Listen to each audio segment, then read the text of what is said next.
Today's story is about David and Goliath. Now Saul's army went out to face the Philistines at the valley of Elah. Saul's army was on one side of the valley and the Philistines' army was on the other, and the battle line was drawn somewhere in the middle. Every day, the Philistines sent out their champion to face the other army. Now their champion was a man named Goliath, and he was a giant, 9 feet tall.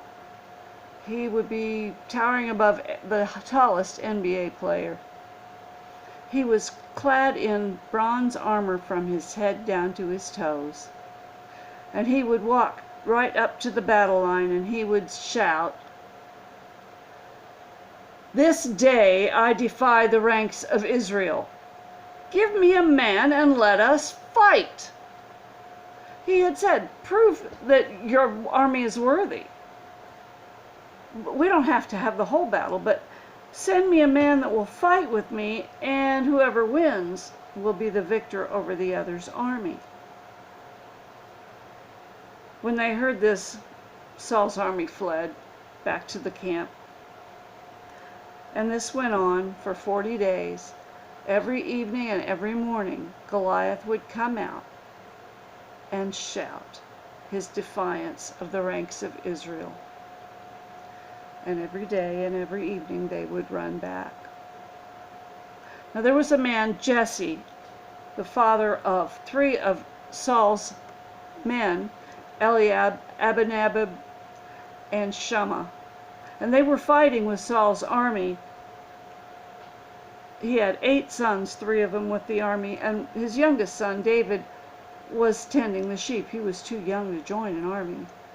One day, Jesse called David to him, and he said, "Here are roasted grains, bread, and 10 different cheeses. Take them to your brothers at the battle. And then come back and tell me how things go. I'm hearing nothing." So David set his sheep with another shepherd, and he took the things that his father had sent and took them to the battlefield. Now when he got to the encampment, the soldiers were already gone. So he left his food with the master of provisions and hurried over to the battlefield to see what was going on. When he got there, he heard men talking about what would happen and what would be given to the person who slayed Goliath. He heard that King Saul would give him his own daughter, that he would set him up royally, and that his father would no longer have to pay taxes for the rest of his life. So David went to another soldier and asked if this was true, and he repeated the story.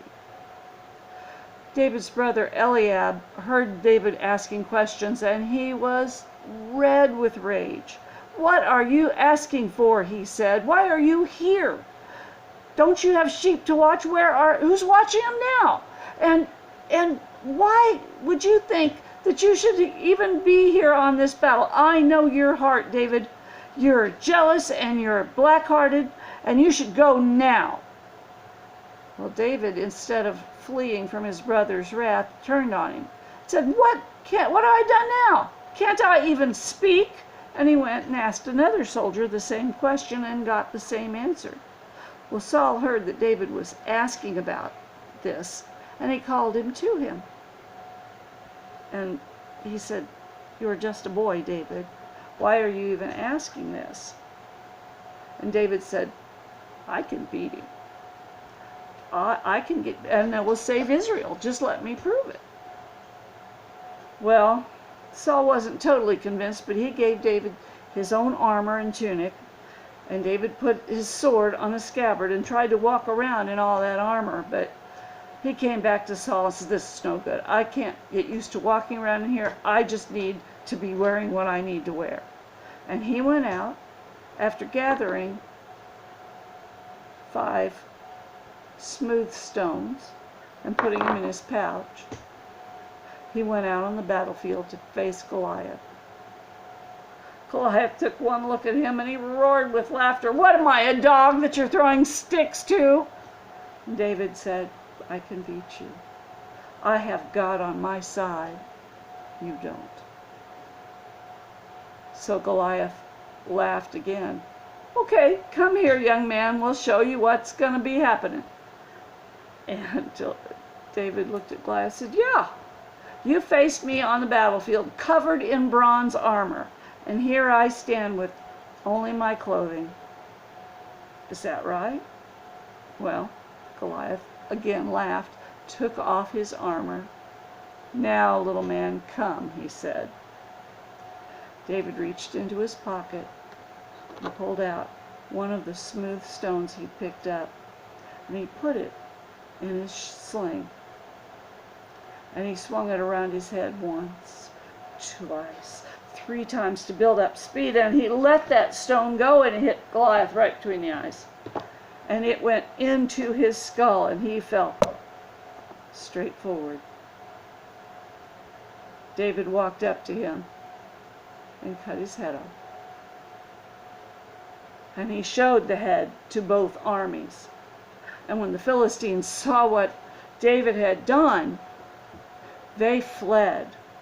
And Saul's army followed him. They followed him all the way back to where they'd come from, and leaving corpses of the Philistines all along the way. And that is how David slew Goliath, without a sword in his hand.